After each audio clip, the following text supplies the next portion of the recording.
जब से हम इंसान पैदा हुए हैं, दिन रात का होना हम बचपन से देखते आ रहे हैं। लेकिन क्या आपने कभी ये सोचा है कि ये दिन रात का बदलाव कैसे होता है? रात के आसमान में भी लाखों तारे हैं। उनका प्रकाश होते हुए भी आखिर धरती पर अंधेरा ही रहता है। ऐसा क्यों है? सूरज कहां से आता है? क्या यह किसी दरिया में डूब जाता है और फिर रात हो जाती है? क्या होगा अगर सूरज हमेशा आसमान में रहे और रात हो ही ना?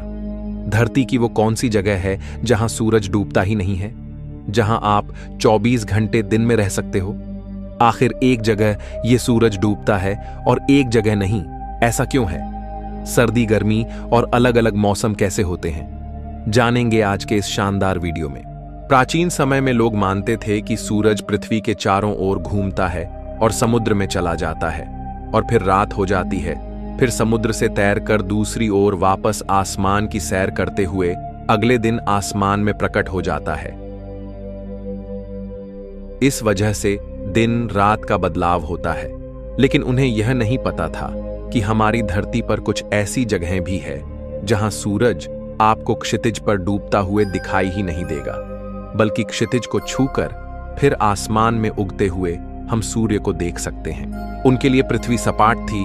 एक बच्चा भी यह सोचेगा कि जिस जमीन पर हम खड़े हैं वो सीधी सपाट है और इसका कोई अंत नहीं है। लेकिन असल में जैसे जैसे आप अंतरिक्ष की ओर रुख करेंगे तो आप देख पाएंगे कि हमारी पृथ्वी गोल है।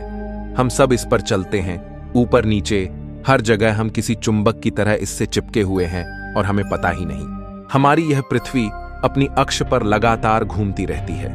यह हमें लेकर अंतरिक्ष में सूर्य के चारों ओर भी घूमती है।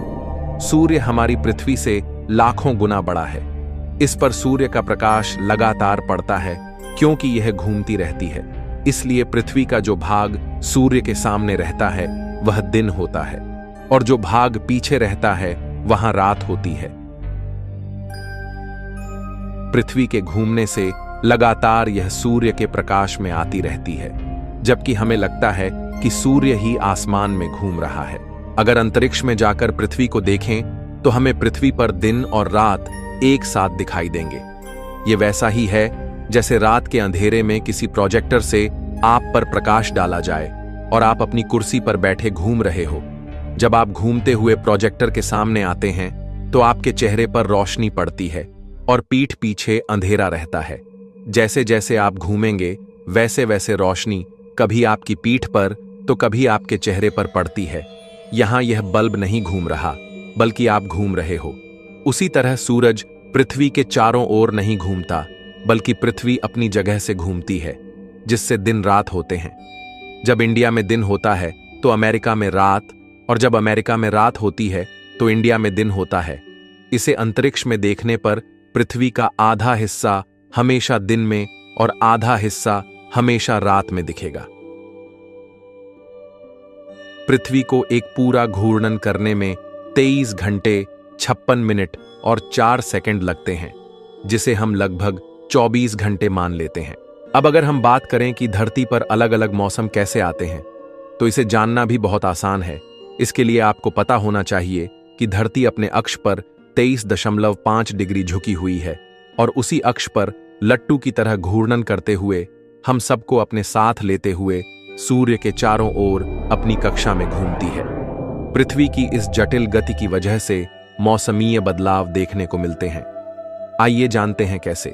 कई लोग सोचते हैं कि सर्दी और गर्मी पृथ्वी द्वारा सूर्य के करीब और दूर जाने की वजह से पैदा होते हैं, लेकिन असल में ऐसा नहीं है, बल्कि यह पृथ्वी के अपने अक्ष पर झुकाव की वजह से संभव होता है। जब पृथ्वी अपने अक्ष पर सूर्य की ओर झुकी होती है, तब पृथ्वी के ऊपर के भाग पर सूर्य का प्रकाश सीधे गिरता है और नीचे के भाग पर यह सीधे नहीं गिरता, जिस वजह से ऊपर और नीचे तापमान का वितरण अलग अलग होता है। इसे समझने के लिए पृथ्वी पर 3 लाइंस खींच लेते हैं। जिस लाइन पर प्रकाश सबसे अधिक गिरेगा वहां गर्मी और जहां सबसे कम वहां सर्दी होगी। ऊपर की कर्क रेखा भारत से होकर गुजरती है। जब धरती सूर्य के सामने झुकी हुई होगी तब सूर्य का प्रकाश भारत पर सीधा पड़ेगा।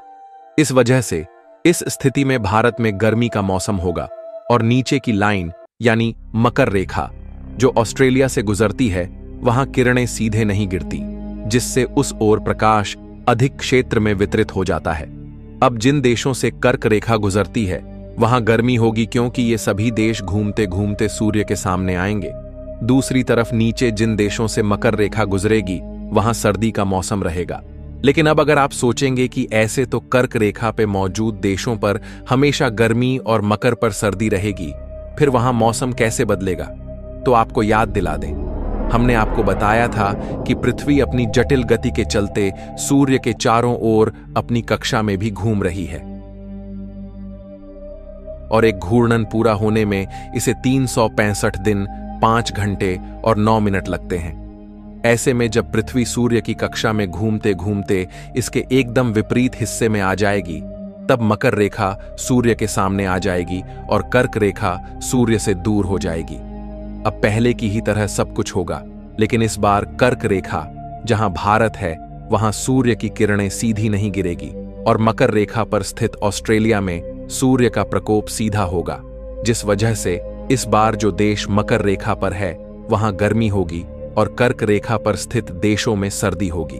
वहीं जब नॉर्थ हेमिस्फेयर का सबसे अधिक झुकाव सूर्य के सामने होता है, यानी कर्क रेखा सूर्य के बिल्कुल सामने आ जाती है, तब इसे नॉर्दर्न हेमिस्फीयर का समर सोल्स्टिस कहा जाता है और यह साल का सबसे बड़ा दिन होता है और सबसे छोटी रात नॉर्थ के लिए यह साल में 21 जून को होता है।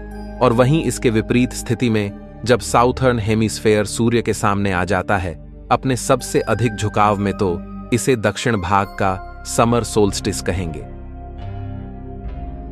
यानी पृथ्वी के दक्षिण क्षेत्र में यह साल का सबसे बड़ा दिन है और सबसे छोटी रात। साउथ हेमिस्फीयर में रहने वालों के लिए यह दिन 22 दिसंबर को होता है। अब यहां आपको कंफ्यूज नहीं होना है, इसका मतलब यही है कि जब पृथ्वी के नॉर्थ में सबसे बड़ा दिन होता है यानी समर सोल्स्टिस, उसी समय पृथ्वी के दक्षिण में सबसे छोटा दिन और लंबी रात होगी, क्योंकि दक्षिण भाग सूर्य से दूर है। जहां उस वक्त विंटर सोल्स्टिस चल रहा होगा, वहीं पे जब पृथ्वी के नॉर्थ हेमिस्फेयर में विंटर सोल्स्टिस होता है तब साउथ में समर सोल्स्टिस होगा।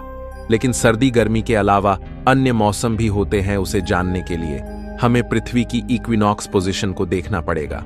यह एक बीच की ऐसी स्थिति है जहां सूर्य का प्रकाश पृथ्वी के दोनों हेमिस्फेयर पर बराबर रूप से पड़ता है, क्योंकि तब पृथ्वी का झुकाव न तो सूर्य के सामने होता है न उससे दूर।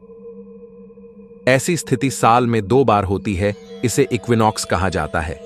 यानी 20 मार्च को जब वर्नल इक्विनॉक्स होता है तब उत्तरी गोलार्ध में वसंत की शुरुआत होती है, जबकि दक्षिणी गोलार्ध में पतझड़ की शुरुआत होती है। जब भारत में वसंत का मौसम आता है तो ऑस्ट्रेलिया में पतझड़ का मौसम शुरू होता है। ऑटमनल इक्विनॉक्स यानी 22 या 23 सितंबर के वक्त उत्तरी गोलार्ध में पतझड़ की शुरुआत होती है, जबकि दक्षिणी गोलार्ध में वसंत का मौसम शुरू होता है। जब भारत में पतझड़ का मौसम आता है तो ब्राजील में वसंत का मौसम शुरू होता है। इक्विनॉक्स के वक्त दिन और रात की लंबाई बराबर होती है। इसे आप एक बार वापस देखेंगे तो समझ जाएंगे और थोड़ा गहराई से सोचने पे आप समझ पाएंगे कि पृथ्वी के अपने अक्ष पर घूमने से तो दिन रात होता है, लेकिन इन दिन और रात के लंबाई पृथ्वी के अपनी कक्षा में घूमने से घटती बढ़ती रहती है। अब यहां एक और इंटरेस्टिंग चीज सामने आती है कि पृथ्वी पर कुछ जगहों पर लगभग 6 महीने दिन और 6 महीने रात होती है। आइए देखते हैं वो कौन सी जगहें हैं। इसे जानने के लिए आपको ध्यान देना है कि जब पृथ्वी का नॉर्दर्न हेमिस्फीयर सूर्य की ओर झुका हो, तब पृथ्वी के एक पूरा चक्कर लगाने के बाद भी नॉर्थ पोल पर पूरे 24 घंटे प्रकाश ही रहेगा, यानी दिन। इस वजह से नॉर्वे, स्वीडन, फिनलैंड जैसे देश जो नॉर्थ के करीब है, वहां लगभग 6 महीने दिन रहेगा और वहीं नीचे साउथ पोल तक पूरे 24 घंटे पृथ्वी के घूर्णन होने पर भी रात ही रहती है, क्योंकि यह सूर्य के प्रकाश में नहीं आ पाता। और जब पृथ्वी का साउथ पोल सूर्य के सामने झुका होगा और नॉर्थ उससे परे होगा, तब साउथ में 6 महीने दिन और नॉर्थ में 6 महीने रात होगी। इसलिए इन जगहों पर पूरे साल में 6 महीने दिन और 6 महीने रात रहती है। अब आप अब तक की सबसे इंटरेस्टिंग चीज देखने वाले हो। जहां आप नॉर्मली आसमान में सूरज को पूर्व से उगते हुए और पश्चिम ढलते हुए देखते हो, वहीं नॉर्वे, फिनलैंड जैसे देशों में सूर्य का पथ आसमान में काफी अलग होगा। यहां आप वीडियो में देख सकते हैं कि आसमान में सूर्य कैसे चलते हुए दिखता है। ये क्षितिज में डूबता नहीं है, बल्कि उसे छूकर वापस उठ जाता है, जैसे कि ये हमसे छेड़खानी कर रहा हो। इस नज़ारे को आप लाइव देख सकते हैं जब आप नॉर्वे, फिनलैंड जैसी जगहों पर जाएंगे। लेकिन अब एक सवाल, क्या ऐसा पॉसिबल है कि अगर हम चाहें तो पूरे साल दिन ही दिन में रहे और रात कभी हो ही ना, या फिर पूरे साल रात में रहे बिना दिन के? तो क्या पृथ्वी पर ऐसी कोई जगह है जहां कभी रात होती ही नहीं, या ऐसी कोई दूसरी जगह जहां दिन कभी नहीं होता? तो हम आपको बता दें, पृथ्वी पर ऐसी तो कोई जगह नहीं है, लेकिन फिर भी हम पूरे साल दिन या रात को एक्सपीरियंस कर सकते हैं, जिसके लिए हमें साइंस की मदद लेनी पड़ेगी। तो सबसे पहले आप अपना बैग पैक कर लीजिए और पूरे साल का जरूरी सामान साथ में ले लीजिए। अब जैसे ही भूमध्य रेखा पर सूरज डूबने वाला हो, उस वक्त आपको अपने प्राइवेट जेट में बैठना है, जिसमें पूरे साल भर का फ्यूल है। उसमें बैठकर टेक ऑफ कर लेना होगा और फिर अपने प्लेन को पृथ्वी के घूमने की विपरीत दिशा में, यानी वेस्ट में, अमेरिका की तरफ ले जाना है। अब आपको स्पीड 1670 किलोमीटर प्रति घंटे सेट कर देना है। जब आप अमेरिका पहुंचेंगे तो वहां दिन होगा, लेकिन आपको अपने प्लेन में बैठे रहना है और लगातार वेस्ट की तरफ इसी स्पीड से मूव करते रहना है। इस तरह पूरे साल भर में आप लगातार दिन में ही रहेंगे, और वहीं अगर आप रात में रहना चाहते हो तो आपको पूर्व दिशा में लगातार इतनी स्पीड से चलना होगा जिससे आप रात को चेस कर रहे होंगे, यानी हमेशा रात में ही रहेंगे। लेकिन क्या यह पॉसिबल है कि इतने तामझाम के बिना ही हम हमेशा दिन में रह सके और कभी रात हो ही नहीं? तो ऐसा पॉसिबल है, लेकिन यह काफी ज्यादा खतरनाक हो जाएगा, और यह तब होगा जब हमारी धरती घूमना बंद कर दे। मान लीजिए अचानक से पृथ्वी ने घूमना बंद कर दिया, यानी इस पर कोई ब्रेक लगा दे, तो तुरंत ही हम सब 1600 किलोमीटर प्रति घंटे की रफ्तार से हवा में धकेल दिए जाएंगे। पृथ्वी पर तेज हवाएं इंसान, गाड़ी, बिल्डिंग्स को बहा ले जाएंगी, और ऐसा होने पर सबकी मौत निश्चित है। लेकिन अगर पृथ्वी की गति काफी धीरे धीरे कम की जाए और फिर ये रुक जाए, तो हम धकेले नहीं जाएंगे, और ऐसी स्थिति में पृथ्वी पर एक तरफ हमेशा सूरज की रोशनी रहेगी, यानी दिन, और दूसरी तरफ हमेशा रात रहेगी। आज से 4.5 अरब साल पहले जब धरती बनी ही थी, तो हमारी धरती पर एक दिन काफी छोटा होता था। यह सिर्फ 4 घंटे का था, क्योंकि तब धरती काफी तेजी से घूमती थी और चांद हमारे काफी करीब था। धीरे धीरे चांद हमसे दूर जाता गया, जिससे धरती का घूमना भी धीरे होता गया। हम आपको बता दें कि चांद हर साल धरती से 1.5 इंच दूर चला जाता है, जिस वजह से अगले 1 लाख साल बाद दिन 1.35 सेकंड लंबा हो जाएगा। लेकिन चांद का यह प्रभाव इतना नहीं होगा कि यह धरती के घूर्णन को ही रोक दे। इन दोनों स्थितियों के अलावा एक और तरीका है जिससे धरती पे हमेशा एक तरफ दिन और एक तरफ रात रहेगी, और यह है टाइडल लॉकिंग। जिस तरह चांद धरती से लॉक्ड है, वैसे अगर धरती भी सूर्य से लॉक हो जाए तो क्या होगा? अगर हमारी धरती सूर्य की तरह प्रकाशित होती तो चांद पर हमेशा एक तरफ दिन और एक तरफ रात होती, क्योंकि ये हमसे टाइडली लॉक्ड है। टाइडल लॉकिंग का मतलब यह है कि जब कोई भी ऑब्जेक्ट अपने होस्ट के चारों तरफ इस कदर घूमता है कि हमेशा उसका एक भाग उसकी तरफ ही रहता है और दूसरा हमेशा उससे दूर, और यह तब होता है जब वो ऑब्जेक्ट जितनी समय में अपने होस्ट को ऑर्बिट पूरा करे, उतने ही समय में वो अपने अक्ष पर भी एक घूर्णन पूरा करता हो। इस स्थिति में वह अपने होस्ट से टाइडली लॉक्ड हो जाता है। यही कारण है कि चांद का हमेशा एक ही भाग हम पृथ्वी से देख पाते हैं, दूसरा नहीं। इसलिए अगर पृथ्वी भी सूर्य से इस तरह टाइडली लॉक हो जाए, तब भी एक तरफ हमेशा दिन रहेगा और एक तरफ हमेशा रात। लेकिन यह भी पृथ्वी पर मौजूद लाइफ के लिए पिछली स्थितियों की तरह विनाशकारी साबित होगा। तो हमेशा दिन में रहना पॉसिबल नहीं है, लेकिन इसके बावजूद भी यूनिवर्स में कुछ ऐसे जीव हो सकते हैं जो कभी भी अंधेरे में रहते ही नहीं हो। पर यह कैसे पॉसिबल हो सकता है? तो जैसा कि हमने शुरुआत में बात की थी, नाइट स्काई में लाखों तारे होने के बावजूद भी इतना अंधेरा क्यों रहता है? इस सवाल के जवाब में छुपे हैं कुछ ऐसे जीव जो हमेशा लाइट में ही रहेंगे।